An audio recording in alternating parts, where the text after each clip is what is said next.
Allora, io vorrei chiamare sul palco un mio carissimo amico, Andrea Paroni. Vorrei improvvisare qualcosa, visto che abbiamo cantato insieme 7 anni fa, il piacere di cantare insieme. Bravo. Bogherino. Parole non ci vedo senza occhiali, qualcosa fa. Sì.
credo che siamo alla fine della serata.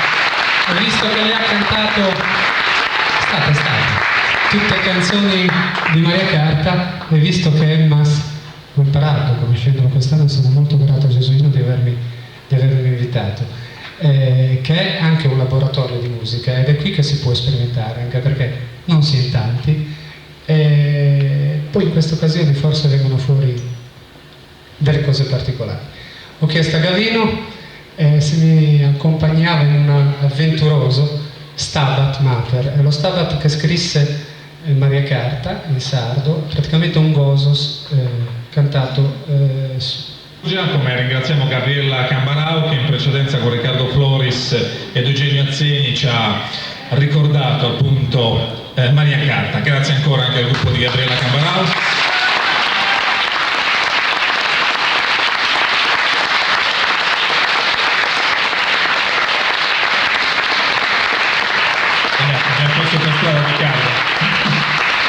Io vi ringrazio ancora per l'attenzione che ci avete prestato stasera e vi do ovviamente appuntamento a domani per l'ultima serata di Emmas e di questa rassegna di musica dei popoli. Si inizia grosso modo intorno alle 18 con le varie esibizioni sugli altri palchi, gli altre isole sonore, dalle 21 grosso modo qui invece sul palco centrale.